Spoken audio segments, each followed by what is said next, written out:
नमस्कार दोस्तों, स्वागत है आपका हमारे चैनल विद्यालय ग्लोबल पर। दोस्तों, आपने पूर्व में देखा होगा कि इजराइल और गाजा में रह रहा हमास के बीच बहुत भीषण युद्ध हो रहा था। ऐसा युद्ध हो रहा था कि अन्य देश भी इसमें शामिल होते चले जा रहे थे, चाहे वो ईरान हो, चाहे वो लेबनान हो। हर देश एक तरीके से शामिल हो रहा था और ये युद्ध एक तरीके से बढ़ता ही चला जा रहा था। अब इजराइल ने गाजा में इतने भीषण अटैक किए हैं कि गाजा को बिल्कुल रहने लायक ही नहीं छोड़ा है और लगभग 80% गाजा ऐसा बचा है कि जहां पे आप रह नहीं सकते हैं, खड़े भी नहीं हो सकते हैं। इतनी जर्जर स्थिति इजराइल ने कर दी है। अब इतनी जर्जर स्थिति करी है कि आप देख सकते हैं कि यहाँ के जो लोकल लोग रह रहे हैं उनको ये सब लोकेशंस को छोड़कर अन्य जगह पे रहना पड़ रहा है। अन्य जगह क्या होती हैं, तो होता ये है कि एक कैंप बना दिया जाता है, उसमें लाखों लोगों को एक तरीके से रखा जाता है। वहीं पे उनको चिकित्सा सहायता प्रदान की जाती है, भोजन पानी सब कुछ वहीं पे दिया जाता है। क्योंकि ये देखिए, बिल्डिंग्स आप देख रहे हैं जब इस तरीके से टूट चुकी हैं तो अब यहाँ दोबारा कोई भी नहीं रह पाएगा। यहाँ इस सब बिल्डिंग के मलबे को हटा करके वापस से कंस्ट्रक्शन करा जाएगा, उसके बाद ही ये रहने लायक जगह बनेगी। अब जब इतनी दुर्दांत स्थिति हो जाती है और दुर्दांत स्थिति के बाद लोग विस्थापित होते हैं और इन तरीके के कैंपों में जा आके रहते हैं, यहाँ पे इनको मेडिकल ट्रीटमेंट से लेके खाना पानी सब दिया जाता है। बड़ी बड़ी बिल्डिंगें थोड़ी बहुत जो बच गई हैं वहाँ कुछ लोग रह रहे हैं, बाकी सारा गाजा के लोग लगभग बेघर हो चुके हैं। लाखों लोग विस्थापित हो चुके हैं। इनके हजारों की संख्या में इनके अपने ही परिजन मार दिए जा चुके हैं। अब उसके बाद जब अब बड़े बड़े देश क्या कर रहे हैं, अब शांति समझौता होना बनता है। क्योंकि जब इतने सारे लोग, जब देश एक साथ जुट रहे थे, युद्ध के हालात जब भीषण होता चला जा रहा था, क्योंकि वर्ल्ड वॉर 1 ले लीजिए या वर्ल्ड वॉर 2 ले लीजिए, वहाँ पे 1 से 2 देशों के बीच में युद्ध हो रहा था। वो पूरे अलग अलग देश शामिल होते गए और वो बहुत बड़ा युद्ध में तब्दील हो गया। कुछ ऐसा ही यहाँ इजराइल में भी देखने को मिल रहा था। लेकिन इसको आगे ना बढ़ पाए, इसलिए क्या किया गया कि गाजा में पीस आ सके, इसलिए मिस्र में एक पीस डील रखी गई थी जिसे गाजा पीस प्लान बोला गया। वो 13 अक्टूबर 2025 को रखा गया था, जिसमें अमेरिका के राष्ट्रपति डोनाल्ड ट्रंप ने एक प्रमुख भूमिका निभाई थी। और प्रमुख भूमिका साथ में अन्य देश जैसे कि हो गया सऊदी अरेबिया, हो गया आपका इजिप्ट, हो गया और आपका तुर्की हो गया, अलग अलग देश के प्रमुख नेता यहाँ पे आए और यहाँ पे शामिल हुए। बहुत बढ़िया तरीके से एक तरीके से मंच साझा किया गया और मंच को बहुत अच्छा सजाया गया। विश्व की मीडिया यहाँ पे आई और उसको कवर किया गया और बहुत ही अच्छे तरीके से इसका महिमा मंडन किया गया कि डोनाल्ड ट्रंप ना होते तो ये पीस डील संभव ही नहीं थी। और ये पीस डील संभव नहीं थी। साथ में डोनाल्ड ट्रंप ने क्या बोला कि जो भी हमने ईरान पे अटैक किया है उसी के बदले ये पीस प्लान हो पाया है, एक तरीके से इन्होंने इंडिकेट किया है। और इन्हें हाल में ही खबरों में इन्होंने ऐसी स्पीच दी है। उसके साथ साथ क्या है कि सारे देश बहुत खुश थे। बड़े बड़े देशों के कमेंट भी आने लग गए कि आपने पीस डील करा दी है, बहुत बहुत बधाइयाँ। हर तरीके की बातें होने लगी थी। लेकिन ये पीस डील जितनी ही ज़्यादा महिमा मंडित की गई थी, उतनी ही ज़्यादा ये खोखली साबित होती दिख भी रही है। सिर्फ 13 दिन अभी बीते हैं, आज 26 तारीख है और 13 अक्टूबर को ही ये पीस डील हुई थी। अब 26 तारीख में ही आपको एक नई खबर सुनने को मिल जाती है। अब वो खबर क्या रहती है कि इजराइल ने गाजा में इस्लामिक जिहाद के सदस्य को निशाना बनाकर हमला किया है। जाहिर सी बात है, पीस डील हुई है, वापस से हमला का दौर शुरू हो रहा है और आने वाले समय में आप खुद ही देखेंगे कि ये पीस डील एक साइड में रख दी जाएगी और वापस से युद्ध के हालात बन जाएंगे और फिर से अटैक होना शुरू हो चुका होगा। अब वहीं पे अगर हम देखते हैं कि जब पीस डील हो गई थी, उसके बाद हमास के कुछ लोगों ने वहाँ लोकल पैलेस्टीनियन थे उनको मारना शुरू कर दिया था, जिसपे डोनाल्ड ट्रंप ने भी स्टेटमेंट दिया था और बोला था कि क्या नाम है, अगर ये पीस डील खत्म होती है इसका पूरा पूरा जिम्मेदार हमास होगा और फिर हमास को बहुत बुरा खामियाजा भुगतना पड़ेगा। इन सब तरीकों की बातें चल रही थी। अभी इसराइल ने जब अटैक कर ही दिया है तो अटैक किसके ऊपर किया है, तो अटैक इसराइल ने बताया कि वहाँ पे मध्य गाजा पट्टी है, वहाँ पे नुसेरत क्षेत्र है, वहाँ पे गाड़ी से एक आतंकवादी जा रहा था। बोले तो इस्लामिक जिहाद आतंकवादी संगठन के एक आतंकवादी को निशाना बनाया है। गाड़ी में वो जा रहे थे, ड्रोन के माध्यम से इजराइल ने अटैक कर दिया। और क्या क्यों अटैक किया, आईडीएफ बोले तो इजरायली डिफेंस फोर्स के जो सैनिक थे उन पे एक तरीके से बहुत बड़ा एक हमला करने का प्लान बना रहा था, इसीलिए इनको मार दिया गया, ऐसा इजराइल की तरफ से कहा गया। उसके साथ साथ देखिए, सदर्न फोर्स जो है इजराइल ने अपनी वहाँ पे लगा रखी है और लगा भी इसलिए रखी है अपने देश की सुरक्षा के लिए, अपने सैनिकों की सुरक्षा के लिए। पूरी तरीके से ये फोर्सेस को लगा दिया गया है क्योंकि इनके बीच में एक सीज फायर हुआ था और सीज फायर के तहत ये बोले थे कि हाँ, हमारे यहाँ जितने भी बंधक है, चाहे मृत हो या जीवित, हम उनको रिलीज करेंगे और आप अपनी तरफ से भी सारे लोगों को रिलीज करेंगे। ऐसी सारी तरीके की बातें हुई थी। अब जब इन सब तरीकों की बातें हुई थी, तो अब आप इसराइल को अगर मैप के माध्यम समझे तो पहले आप इस मैप को देखिएगा, तो ये मेडिटेरियन सी है पश्चिम में, और उत्तर में आएंगे तो जॉर्डन है, और ये दक्षिण में देखिए इजिप्ट है, जहां पर आपका ये पीस डील हुई है, गाजा की पीस डील यहीं पे हुई है। अब ये इसराइल का जो पूरा मैप है, इसमें देखिए गाजा इस जगह पे बिलोंग करता है, जहां से इसका इजिप्ट से भी बॉर्डर लगता है, बाकी इसराइल से लगता है, मेडिटेरियन से भी इसका लगता है।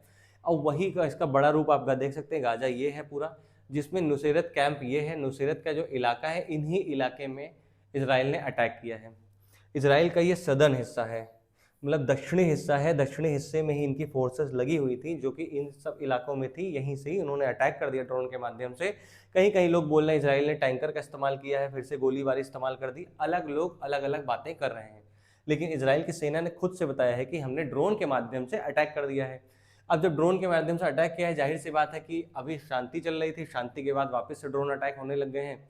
और ड्रोन अटैक जब हुआ है, तो वो जब जो आतंकवादी था जिसके ऊपर अटैक हुआ है, जो घायल अवस्था में, इनको अस्पताल पहुंचाया गया, तो अल अदवा, जो कि ये गाजा का एक फेमस हॉस्पिटल है।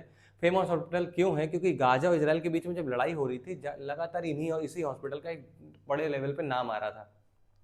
बढ़िया हॉस्पिटल बना हुआ है। जब युद्ध हुआ, युद्ध होने के बाद देखिए कुछ ऐसी स्थिति हो गई कि इतनी गोली मारी गई, इतना मारा गया कि पूरे टुकड़ों टुकड़ों में तब्दील हो चुके हैं। लेकिन इसके बाद क्या है, जब घायलों को वहां ले गए तो अस्पताल ने अपनी पूरी बात कही, तो उसमें बोला एक नागरिक कार को निशाना बनाए जाने के बाद अस्पताल में 4 घायल लोग भर्ती हुए। इसराइल कह रहा है कि हमने आतंकवादी पे अटैक किया, ये कह रहे हैं कि हमारे यहाँ के नागरिक पे हमला हुआ है। नागरिक कार पे हमला हुआ है, 4 लोग अस्पताल लाया गया है। अब नागरिक कार पे हमला हुआ, 4 लोग अस्पताल लाया गया। एक तरफ आप कहते हो आतंकवाद, दूसरी तरफ वो कह रहे हैं नागरिक। एक तरीके से वैचारिक मतभेद है। युद्ध को समाप्त करना है तो विचारधारा को एक तरीके से समानांतर लाना पड़ेगा, या एक टेबल पे बैठकर इसराइल को और हमास को और पैलेस्टीन को एक साथ आके एक साझा मंच साझा करना पड़ेगा और बात करना पड़ेगा। क्योंकि जो गाजा में पीस डील चल रही थी, उस पीस डील में ना इसराइल शामिल थे और ना हमास शामिल था। एक तरफा ट्रम्प थे और अन्य देश थे, और पीस डील हो गई। और आप अभी इसके बाद युद्ध नहीं होगा, और युद्ध नहीं होगा, बंधकों को जो आपने पकड़ रखा है उसको रिलीज करा जाएगा। इन सब तरीकों की बात करके एक बड़ी सी फाइल बना के फोटो खिंचा ली गई और पीस डील हो गई। अब पीस डील के बाद की आप स्थिति देख रहे हैं, अभी तो छोटे से शुरुआत है, अभी आने वाले समय में बहुत कुछ होगा और जो कि आपको देखने को भी मिलेगा। अब इसराइल भी देखिए कहीं ना कहीं झुक रहा है, अपना फैसला भी बदल रहा है, क्योंकि इंटरनेशनल प्रेशर भी इसराइल पे बहुत ज़्यादा हो गया है। एक तरफ जो हमास ने कायराना हरकत की थी, तो उसके बदले जब इसराइल ने अटैक करना शुरू किया, तब तक इसराइल तो बहुत लेवल पे सही था, लेकिन इतने लंबे समय से युद्ध की स्थिति में पड़ा हुआ है, लाखों लोग विस्थापित हो गए, हजारों लोग की संख्या में लोग मारे गए हैं। तो अब जो विश्व के देश हैं जो इसराइल के ही साथ थे, वही उसके विरोध में आना शुरू हो चुके हैं एक तरीके से। अब आप यहाँ पे देखेंगे कि इसराइल ने क्या किया था, गाजा में किसी प्रकार की कोई भी टीम को भेजने को तैयार नहीं था।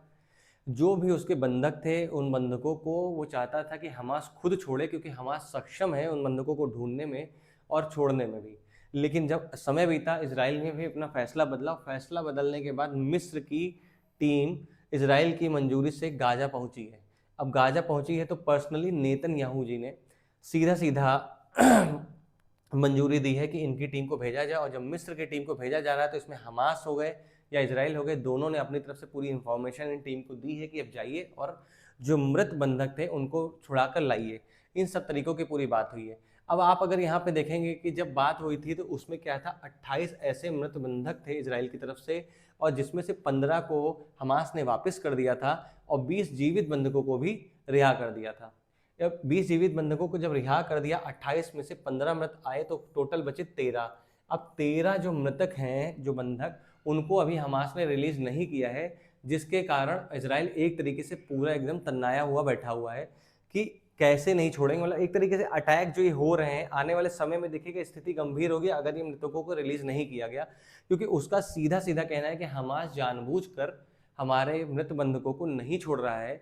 वो चाहे आने वाले समय में वो उनकी लोकेशंस को भी चेंज कर देगा, उनकी लोकेशन को छुपाने का भी प्रयास करेगा, ताकि जो टीम भी भेजी गई है वो भी इनको ना ढूंढ पाए। और वो अपने हिसाब से चाहेगा तो छोड़ेगा, नहीं चाहेगा तो नहीं छोड़ेगा। जाहिर सी बात है, इन्होंने आरोप ये भी लगाया कि 9 अक्टूबर को इसराइल हमास बंधक युद्ध विराम समझौते का सीधा उल्लंघन है, इजराइल ने कहा है।